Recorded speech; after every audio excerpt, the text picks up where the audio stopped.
I stood on the front porch of my own house and couldn't open the door. The key, the same brass one I had used for 17 years, no longer fit. I turned it again, slower this time, thinking maybe grief was messing with my hands. But the lock didn't turn, not even a click. For a second, I thought maybe I had grabbed the wrong keys. Maybe this wasn't even my house. Maybe the fog in my chest had crawled up into my brain and made me forget everything. But then I saw the planter with the cracked edge that Daniel refused to throw away, the old chimes he gave me for our 10th anniversary still swaying on the porch, and the dent on the left side of the garage where I had once backed into a rake. No, this was my house. Except I couldn't get in. There were 2 cars in the driveway. One was my late husband's brother Stuart's truck. The other belonged to my mother-in-law, Darlene. They had parked like they owned the place, like they had always belonged there, like I hadn't just buried my husband 6 hours earlier. I knocked. Footsteps shuffled on hardwood. The front door opened halfway, and Stuart appeared with a tired smile that didn't reach his eyes. He didn't look surprised to see me. He didn't look like a man who had just lost his only brother. "Emma," he said, his voice too calm. "You shouldn't be here." I blinked. "Excuse me." He sighed. "Look, we didn't want to do this today, but it's better to be clear. Daniel didn't leave the house to you.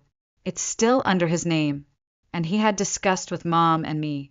If anything ever happened, the property would revert to family hands." I stared at him. "I am family." "You were," he said simply, as if he was discussing the weather. I looked past him. There were boxes inside, labeled, neatly stacked. Darlene's handbag sat on the arm of my favorite recliner. "You're moving in." My voice cracked. "Today? After the funeral?" "Daniel would have wanted it clean," he said. "Quick, not drawn out." I stepped back, dizzy. I hadn't even changed out of my black dress. I still had the funeral program in my hand. He never told me this. Stuart tilted his head. "Maybe he didn't trust you to handle it." That cut through everything else. I wanted to scream. I wanted to shove the door open and rip down every box they had stacked. I wanted to throw the urn that sat in my car, Daniel's urn, through the window, just to remind them that whatever they thought, he had loved me for 17 years. But I didn't move. I couldn't. "Where am I supposed to go?" I asked. Stuart shrugged. "You'll figure it out. You always do." Then he closed the door. Click. That was the sound I had been waiting for all day. Just not like this. Earlier that morning, I had stood in the church foyer surrounded by people I barely recognized. Darlene had sat up front like a queen mother, soaking in attention, while I was too hollow to cry.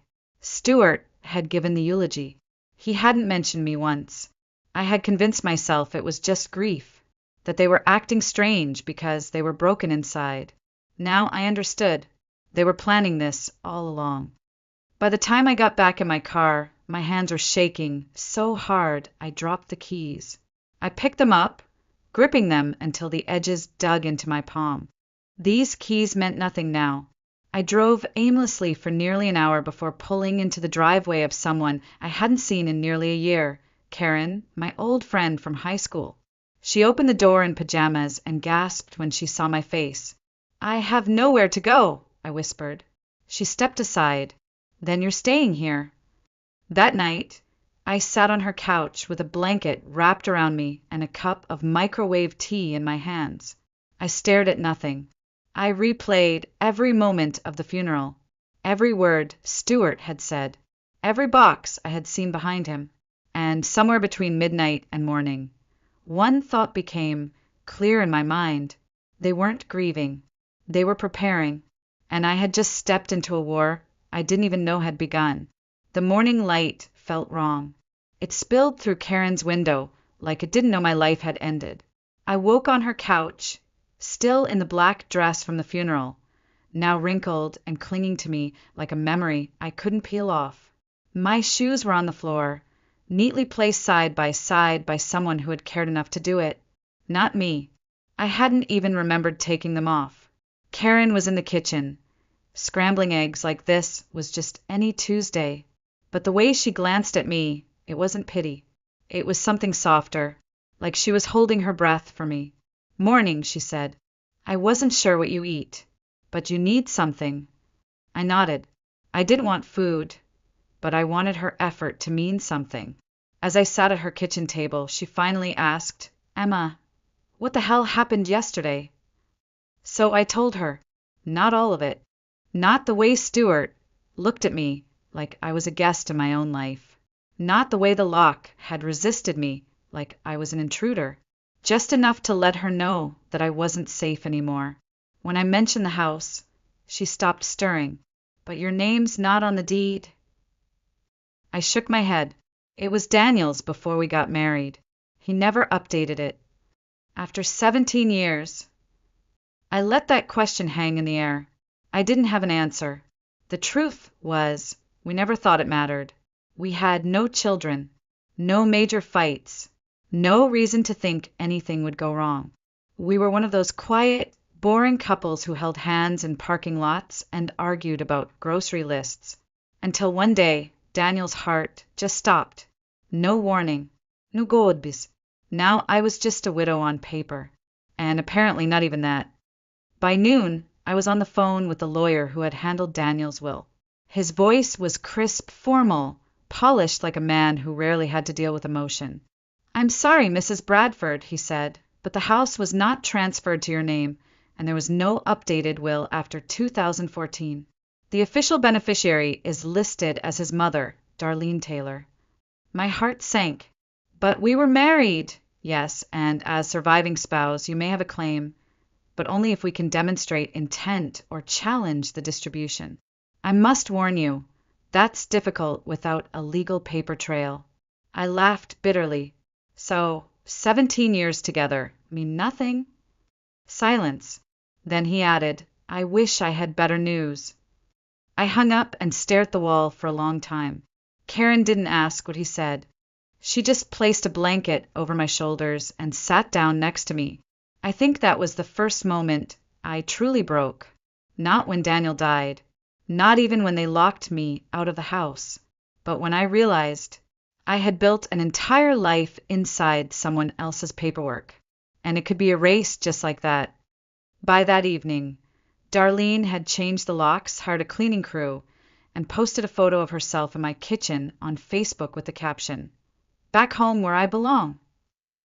I didn't see it, but Karen's daughter did, and when she showed me, I felt something inside me split open. Not grief, not sadness, not even rage, just clarity. They weren't just taking my home. They were rewriting the story, and if they wanted to pretend I never existed, then I would show them exactly who I was when I did.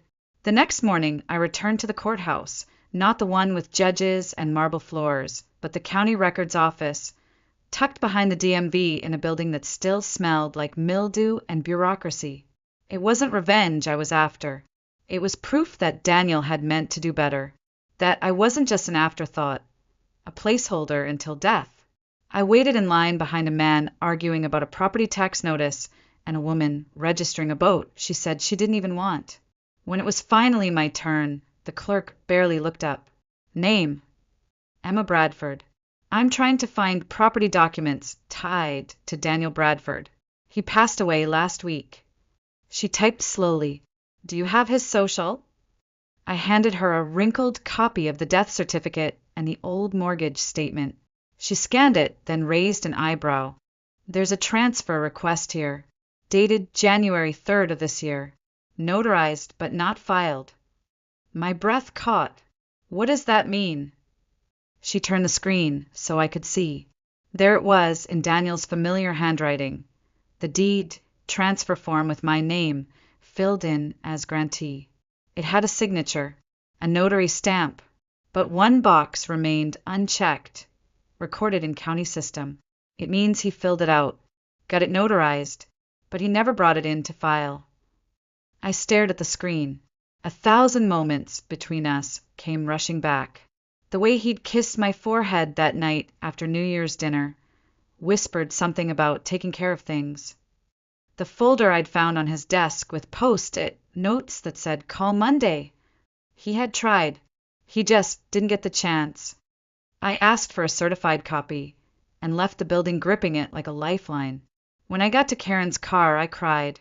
Not because it solved everything. It didn't. But because for the first time since the world broke, I felt seen. He hadn't forgotten me. They had. Back at her place, I spread out every document we had, marriage license, joint bank statements, utility bills with both our names. Karen hovered nearby, her fingers twitching with the need to help. Then I found something else, buried in an envelope marked Bradford Private. It was Daniel's letter to his lawyer, dated just 4 days before he died. Please begin drafting the updated will. Emma gets the house. Full ownership. No life estate garbage. She built this place with me, room by room. I'll drop by next week to sign everything. I pressed my hand to the page. My tears smeared his signature. Karen, I whispered. They took everything. And still it was mine. It was always supposed to be mine.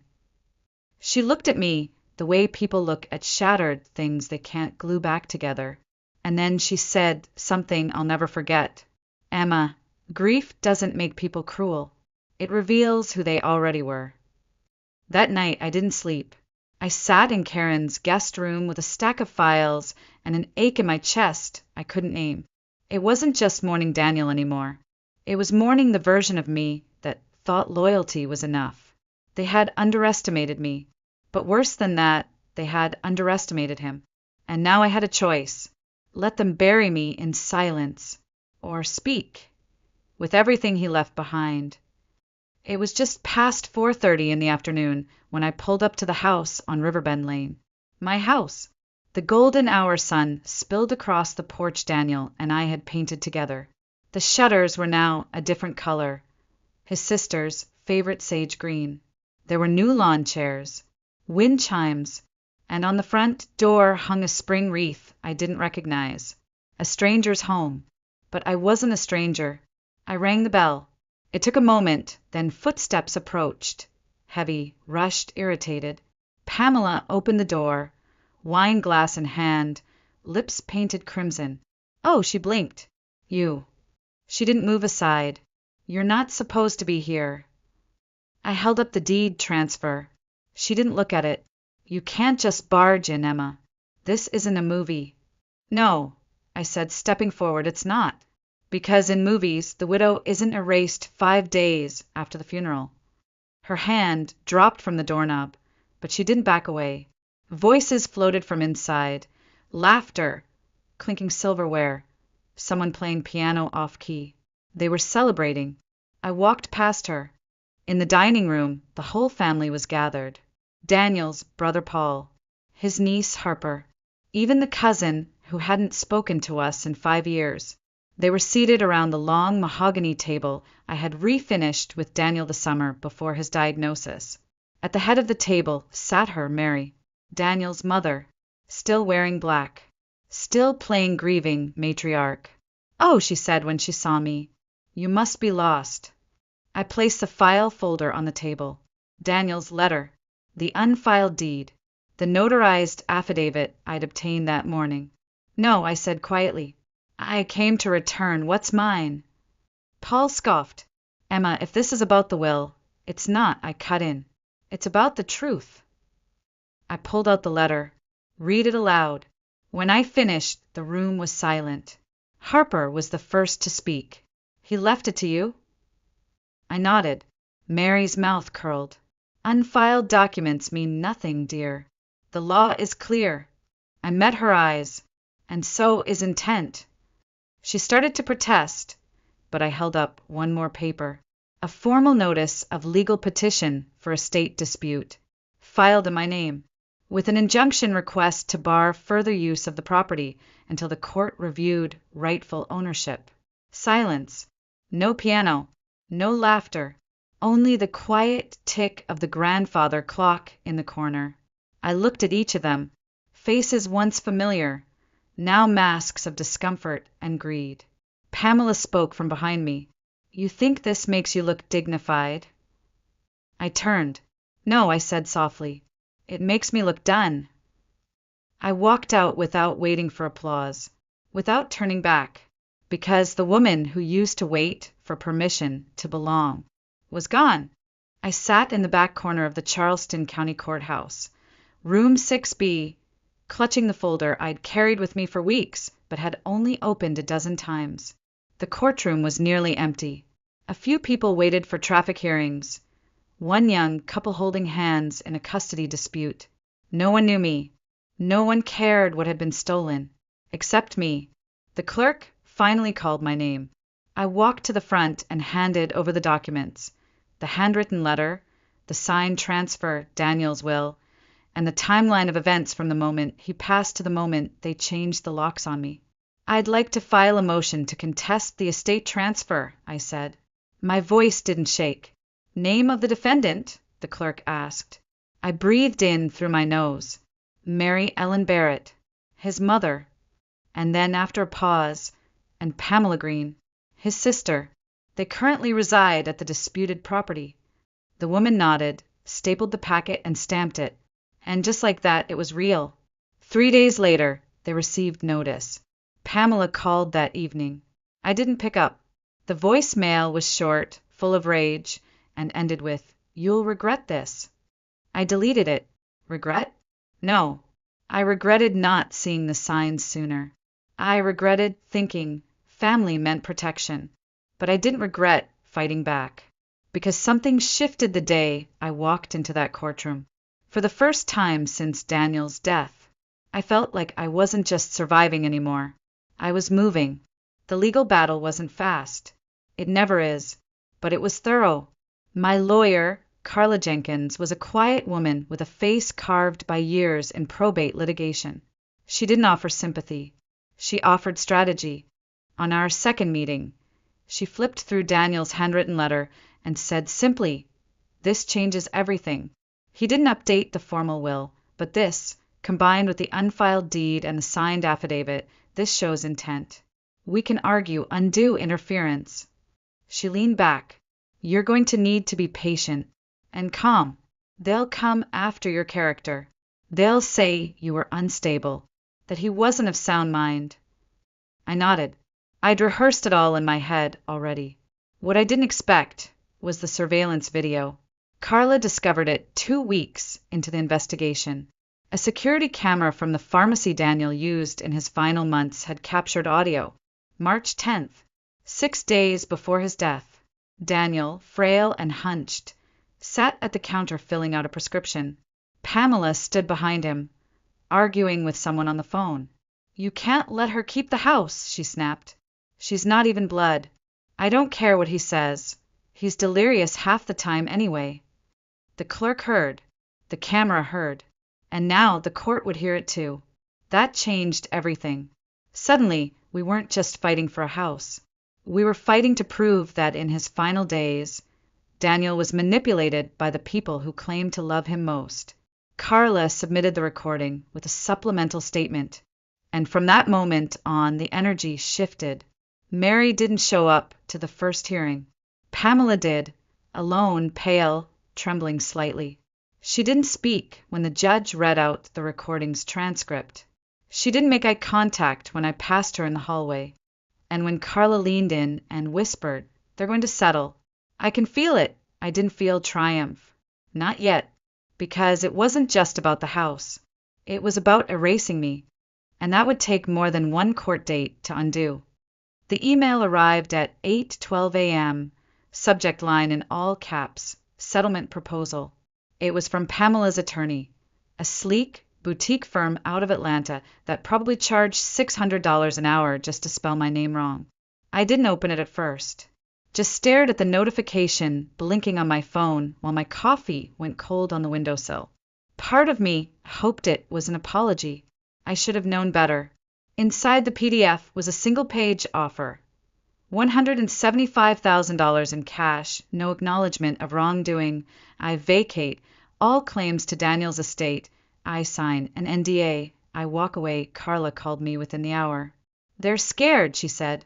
"This isn't about being generous. This is about shutting you up before discovery forces things into the open." I nodded slowly, scrolling down to the signature line. They really think I'd sell my silence, I murmured. Like that house, that man, that grief can be priced out. They don't know you, Carla said quietly. That night, I sat at the dining table with the documents spread out under the dim kitchen light. The house I was renting smelled like varnish and mold, temporary like everything else in my life. I stared at the line that read, Emma will agree not to discuss the events surrounding Mr. Barrett's estate publicly or with any party not directly involved in legal counsel. And I thought of Daniel, the way his hand trembled that last week, the way Pamela never looked up from her phone when the nurse explained the hospice schedule, the way Mary Ellen refused to hug me at the funeral. You're not really one of us, she'd said, like it was a fact, not an insult. I printed out the last photo of me and Daniel together, us laughing on the back porch with mugs of cider and the dog between us, 3 weeks before the diagnosis. I slid it into a plastic sleeve and placed it atop the documents. Then I wrote across the offer in permanent black marker, Your money means nothing to me. Carla sent them our rejection the next morning. No counter, no compromise. Let them squirm. Let them worry what the court would hear next. Because I wasn't done yet. 2 weeks passed in silence. Then a knock at the door. I opened it to find Mary Ellen herself on my doorstep. No makeup, no pearls, no smug smile.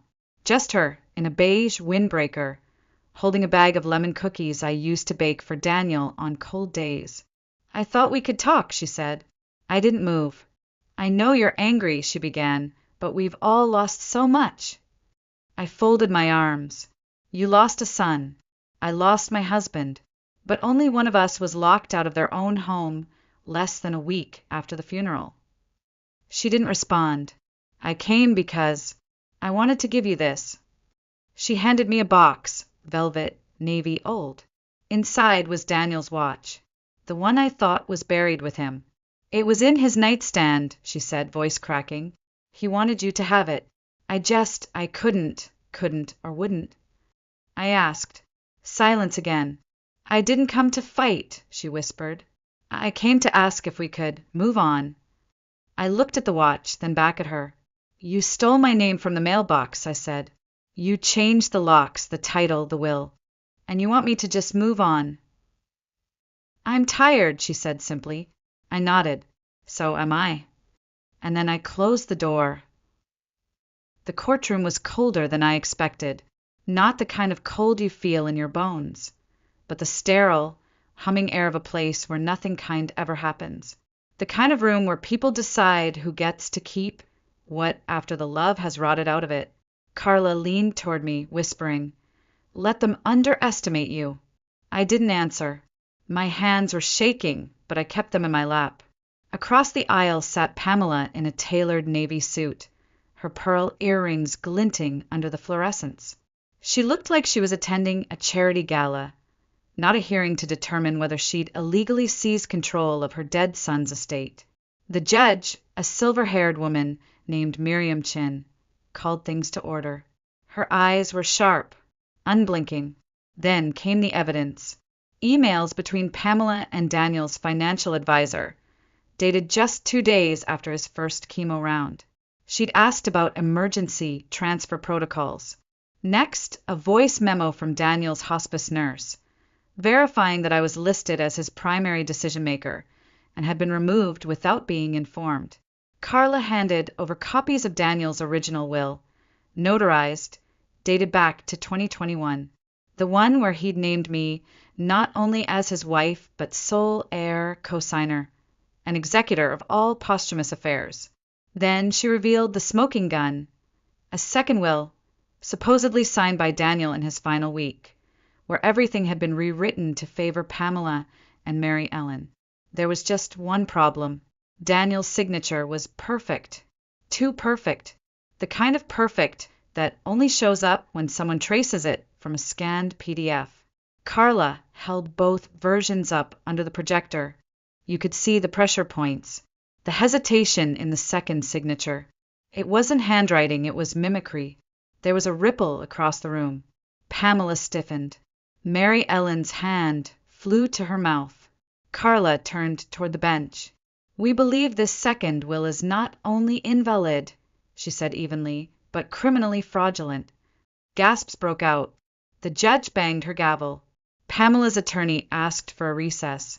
I sat motionless, watching the empire they'd tried to build around Daniel's death crumble at the edges.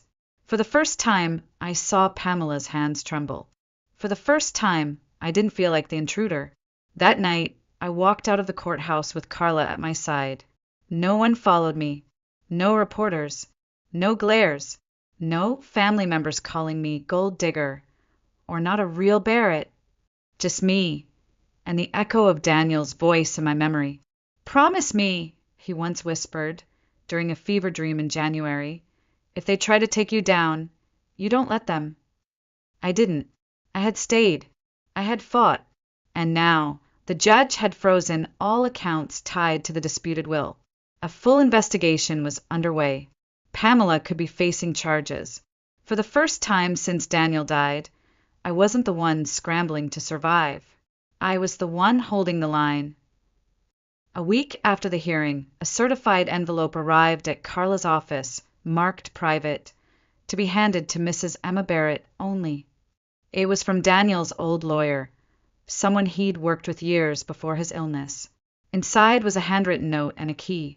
Carla called me in without explaining. Her face was unreadable. I sat down, my hands suddenly clammy. She slid the envelope across the desk, no words. I opened it slowly. The letter was in Daniel's handwriting. Messy, familiar, tender. "Emma, if you're reading this, it means the worst has happened, but also that you survived it. I never wanted you to have to fight my mother, or the vultures circling around after my diagnosis. But I knew they'd come. I know her. So I prepared something, a little quiet justice, just in case. You remember the cabin? The one in Blue Ridge, where we spent our first real New Year's. It's yours, and not just the cabin. I sold the lake property years ago and invested it in a trust under your name only. Carla knows. You just had to make it through the fire to receive it. I'm sorry I couldn't protect you in person, but I hope this helps you start over on your terms. Don't come back to the house. Don't let them make you small again. Build something better. Yours, always, D." I didn't cry. Not right away. I sat there in stunned silence, the paper trembling in my hands, as if Daniel had reached from beyond the grave, not to save me, but to remind me I had saved myself. 2 weeks later, I stood on the porch of the cabin. It was smaller than I remembered. The wood slightly warped from rain, the door creaky, but it was mine, every inch of it. No ghosts in the closet, no eyes watching me over morning coffee. Just trees, sky, and quiet. Carla had handled the rest. Pamela was now under investigation for will tampering, fraud, and possible financial abuse. Mary Ellen had issued a public apology after being dropped from her job at a luxury real estate firm. The media that once painted me as the suspicious wife now called me the widow who fought back. But I didn't care about the headlines. I cared about standing barefoot on the wood deck in the early morning fog, holding a mug of coffee Daniel would have hated, listening to the birds, and breathing without guilt. That weekend, I unpacked a single box.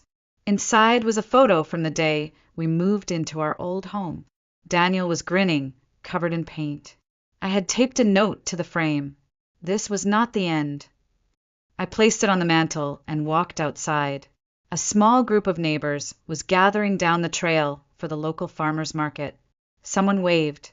I smiled back, and for the first time in months, I didn't feel like a shadow haunting someone else's life. I felt like the author of my own beginning.